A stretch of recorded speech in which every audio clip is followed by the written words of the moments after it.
Hey guys, welcome back to a brand new Ninjago video here on the channel. My name is TannerFishies. In today's video, we are going to be discussing my thoughts on Ninjago set number 71812, Kai's Ninja Climber Mech. This is a new Ninjago Dragons Rising Season 2 set released in the March wave of 2024. The set contains 623 pieces and retails for $69.99 US or $70 if you want to round up by the penny. This was my most anticipated March 2024 set just because I love mechs and robots, and I especially love Ninjago mechs. They've had a lot of winners in the past, and this one looked insane, so I had to get this one. And I gotta say, this thing is really awesome, but it's also kind of disappointing too. I feel like this set does have a lot of problems, and it's far from perfect, but the overall mech is a lot of fun, and I feel like it'll work well for any type of Ninjago fan. So my goal for today's video is to talk about this set as openly and honestly as possible. This is not going to be a professional LEGO review because I am not a professional LEGO review channel. I just review the sets that I buy, so let's not waste any more time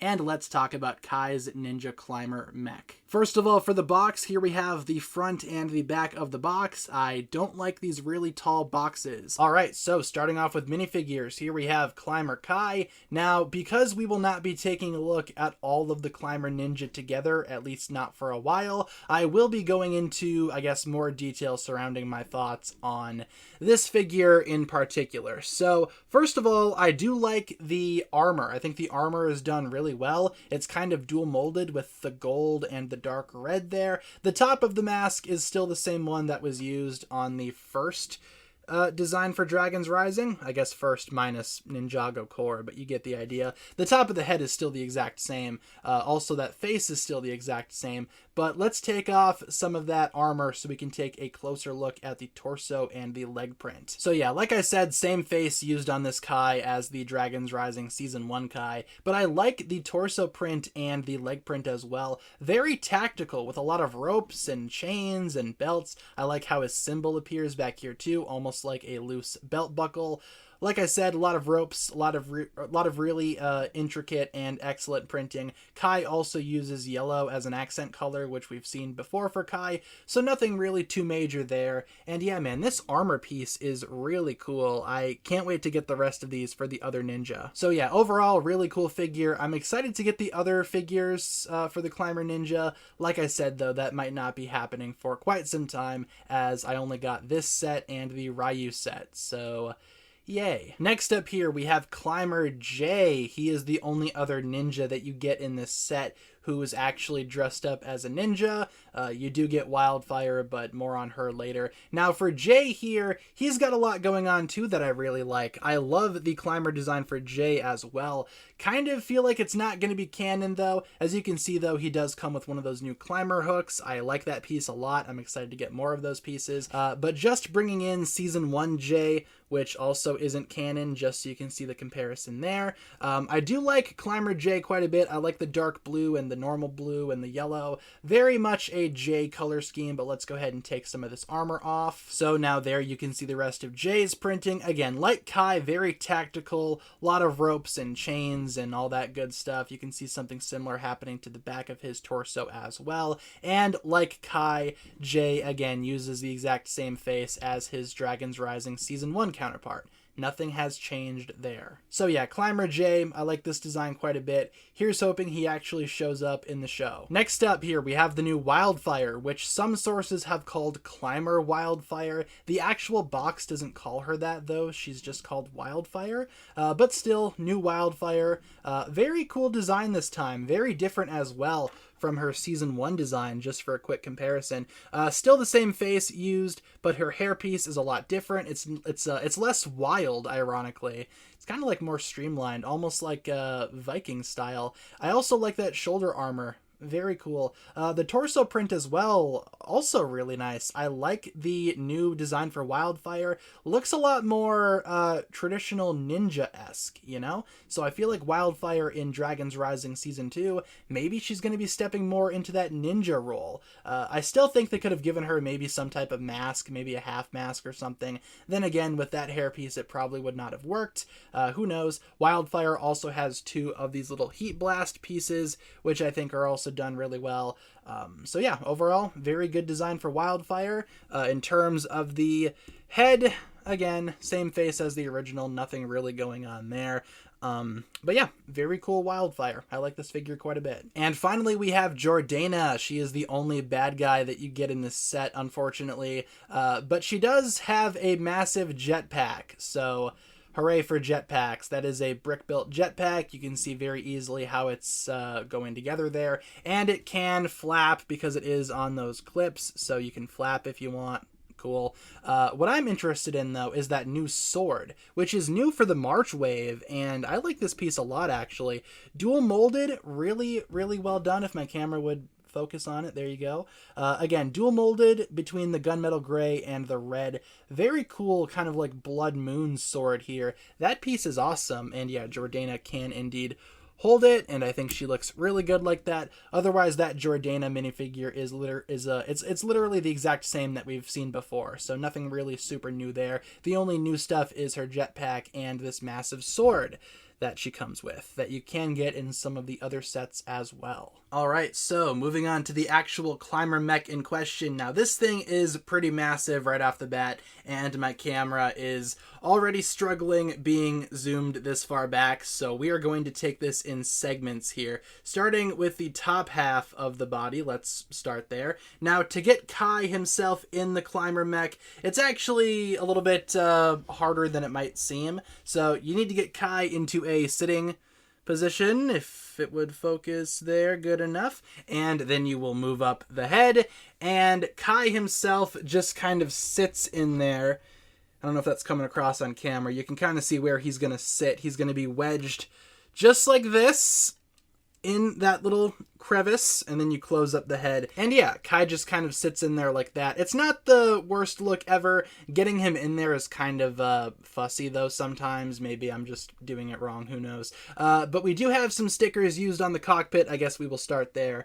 2 stickers used on either side right there. Sticker for some extra detail. The mech head is pretty cool. It's nothing too complicated, and that is on a ball joint too, so I guess just talking about some articulation there. There is a ball joint there that the head kind of sits on. I guess you could kind of see that as a neck back there if you really wanted to.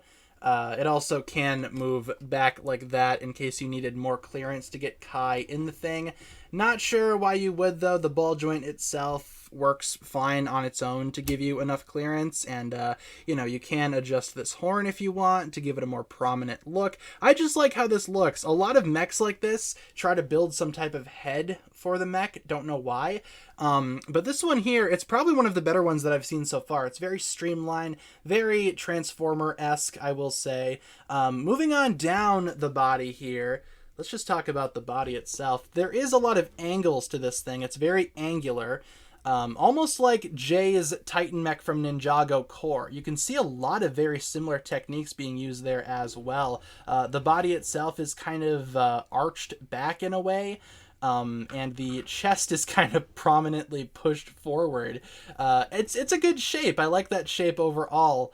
There is no waist articulation, so you can't like bend the waist. There isn't like an ab crunch or anything like that, so that's kind of disappointing. But again, those anime-esque mech proportions are very alive and well here on this mech as well. Like I said, it reminds me a lot of Jay's Titan mech. Otherwise, the body itself, it's definitely not the most articulate thing out there, but it's sturdy enough. It's perfectly fine. It's a lot sturdier than it looks, that's for sure. And now let's talk about the elephant in the room here. This thing has 4 arms. So we have the normal 2 arms that we will talk about here in a second, but let's start with these arms on the back. Now they are asymmetrical. They are a little bit different. This one right here is a little bit smaller. It's not as, I guess, decked out as the other one is. Both of the arms have these awesome new climber hooks, though. Those are really cool, and they do have some articulated hands. And I need to question what exactly the hands are doing up here, because there's not a whole lot that they can do. I mean, they are on ball joints, so you can move those around any which way that you want. The fingers can also be posed any which way that you desire as well. There is also some sticker detailing used on the back of the hand, so that's kind of cool. And I guess the idea is Kai would just use these back arms mainly for climbing, because it has the hooks and the actual hands itself. But if you have the hook, do you really need a hand, especially if the hand is just going to hang off there like that? That's not the best look ever. Now you can, you know, crumple up the fingers and I guess make it a little bit more streamlined if you want. And I guess that doesn't look too bad, but I guess I'm just kind of questioning the logistics of it, because do you really need both? Like I said, the other arm is a little bit beefier. There's more stuff going on over here. The hand is more or less the exact same, with the same level of articulation there, so nothing too new there for the hand. But the overall arm itself, yeah, you can see there's a little bit more going on. Now this thing actually does have a hook that can detach, and obviously you can see a lot of string back there too. Now the string itself you can wrap up and make a little bit neater if you really want to. The box just kind of suggests that you let the whole thing hang off the mech. I'm not the biggest fan of that look. I kind of prefer to wrap it up like this kind of. But what you're supposed to do is you're supposed to come back here and detach this whole section. This all comes off, and I guess this is why they just have you hang it, because it might get a little bit tangled. But you do have yourself here a nice knot in there already. Very cool. You have yourself a hook that can be detached, and you can actually pull the thing and hang it by this hook. This hook is strong enough to support the entire weight of the mech. I'm going to try my best to show you here. Yeah, so you can see this thing swinging. It's swinging by that hook. There you go. Cool. You can see how that works out there. Very strong string attachment.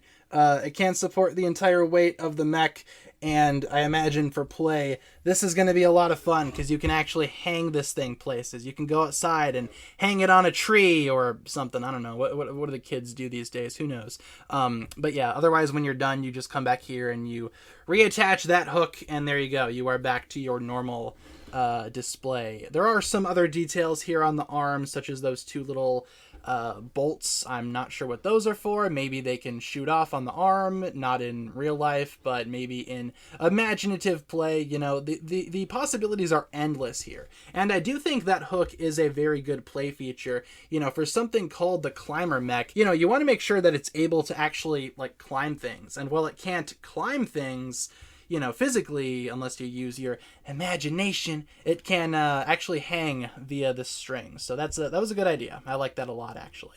Maybe not so much for display, but for play, that's going to be really beneficial. Moving on down to the actual arms, this thing does have two arms. They are built the exact same way. We have a couple of swords here as well, just kind of zooming in on one of those swords here. Again, these are built the exact same. You can actually detach these two if you want. They usually are attached like this in Lego mechs with a Technic pin or an axle, something like that. It's the cheater method, but it works out very well. These swords are pretty nice too, just using one of those giant golden blade pieces and a couple of smaller katanas in there too. Again, that just attaches to the inside of the mech's hands. You can see exactly where that plugs in. Same thing on the other side, so if you really wanted to have this thing have swords, you could. Otherwise, you can totally disarm the thing and put these swords elsewhere. And yeah, talking about the actual arms here, there are some stickers used on either side. These arms are more or less the exact same on either side, just obviously mirrored from each other. There are some stickers here with Kai's symbol. I kind of messed up the placement of the stickers. They're a little bit askew, not very centered, so you know, there's all that. Also, for articulation, the arms are kind of limited. First of all, the shoulders are really well done for articulation. Nice ratchet joints on both ends. I like how that feels a lot. Very clickety-clackety, very sturdy. We also have some nice dark red detailing here. The shoulder pads are built really well. Those are fixed in place. You can't move the shoulder pads or anything like that, but you can move the arms themselves. That's good. Unfortunately, the lower part of the arms are stuck because they utilize one of these SCCBS joints, which simulates an elbow. Does not give you an actual elbow, but it simulates one. I don't like that. I would have preferred actual elbows, and you can see some sticker detailing there as well. Thankfully, we don't have elbows, but we do have, thankfully, wrist articulation. Those are on ball joints. You can move those around any which way that you want. Again, the hands are built the exact same. Articulated fingers too. Like I said, the swords plug into that hole right there. So yeah, arm articulation, it's not the best. I would have loved for there to be some elbows, but, it is what it is at the end of the day. I'm not super upset about that. However, the legs, come on, man. The legs are, they're fine, I suppose. And I do like the design and the shaping overall, but the biggest issue for me with the legs, no knees. There are no posable knees. There are built-in knees. Now, with that being said, I know that there is a modification for the knees. That's very easy to do. Apparently all you need is a few parts, and there you go. You can have articulated knees. But if it's that easy, why not just give us the articulated knees, Again, we have like built-in, not sculpted in, but built-in knees, but no articulated knees. What the heck? Thankfully for the hips, there is some articulation there. Same types of ratchet joints that are used on the arms, or the shoulders rather. So you can get some good kicks out of this thing. Thank goodness there is hip articulation. You can spread the legs too if you want. Very cool. So that's pretty cool. There are also some stickers used here and here. Otherwise, the thighs are built really well. Kind of reminds me of the January mech for Kai that he got earlier this year. From what I can recall, that mech had a very similar thigh design going on here, but nice and beefy. I like that a lot. And even though the knees don't have any articulation or whatever, there is some nice mechanical detailing there. But that mechanical detailing does kind of suggest a bend. And while it is a bend, it's not an articulate bend. So what the heck? Meanwhile, the lower part of the legs, I think, are done extremely well. I love how these look. Now, for articulation, there is some articulation at the foot, but watch what happens. Let me zoom out a little bit here. When you move the foot, that piston in the back moves with it. Very nice. Very cool. Kind of a little bit unnecessary, but I think it looks really great. Kind of reminds me of the older Bionicle sets in a way, I love the mechanical detailing of the lower part of the leg, and all of these red axles here, these red Technic axles, they don't clash with the color scheme because the mech is red, so they can get away with doing stuff like this. I think it looks really cool. Now you do have, of course, some overhang depending on how you're posing it, but once you have it just like flat, you don't have that much overhang, so it's fine. The feet themselves, I do like as well. They are built the exact same. Sticker right there. You can move that, but you can't move the toes. So kind of disappointing there. But still, I think it makes up for it with this. That looks really good. If the camera would focus, there you go. That looks really good. I like that a lot, actually. Definitely a great design for the legs. Minus the fact that this thing doesn't have any knees. I can live without the toe articulation, but at least give us some knees, man. So after this review, I will definitely modify this thing to give it knees. And, you might be wondering, well, hey, it's an easy fix. Why is it such a big deal? Well, it should come with knees already. There shouldn't need to be this this fixing method, you shouldn't have to do it. It should already be there. But overall, the legs are whatever. They're fine. Now, finally, for a couple of quick size comparisons, I do not have the January Kai mech on standby anymore. That is in storage at the moment, so I can't do a comparison between those two mechs. But I do have a few other Kai mechs, including this one, which is a slightly modified version of the Final Battle 2013 Fire Mech. Still the exact same size, but with, again, a couple of slight modifications. But you can see how these two stack up. Obviously, one is going to be a lot bigger than the other one. But again, there is your comparison between those two. And just for funsies, here we have a comparison between Kai's Climber Mech on the left and my slightly dusty version of Kai's Movie Mech on the right there. The Movie Mech is definitely a lot bigger.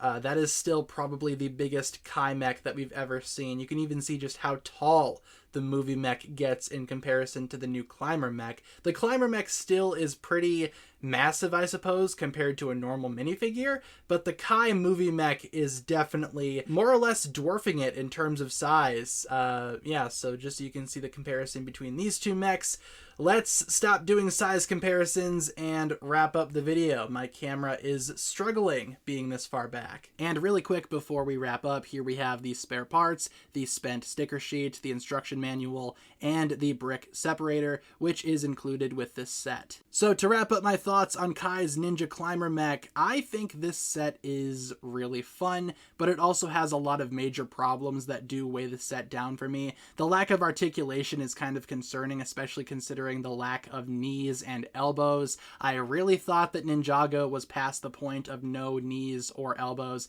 This set lacks both, which I think makes it a downgrade from a lot of previous Ninjago mechs, but also it does use a lot of similar techniques that made those other Ninjago mechs special. So comparing it to other mechs, it definitely falls a bit flat, but by itself, this set is pretty entertaining. The build itself was really fun, and the mech has a lot of crazy play features that will make any younger Ninjago fans happy, and for the older fans, the display options are there as well. I just wish it had more articulation. In terms of a price, maybe it could have been a little bit cheaper as well. I think $60 would have been a lot more fitting for this set, considering its ups and downs and the side stuff that you get. At the end of the day, though, I hesitate to call this set a mixed bag because I do really like it. There's just a couple of pretty major problems that I cannot overlook, but I still think it's worthwhile and I do not regret my purchase. So thank you so much for watching this review. Leave all of your thoughts regarding this set down below in the comment section, and thank you so much for tuning in. If you guys enjoyed this one, feel free to like and subscribe,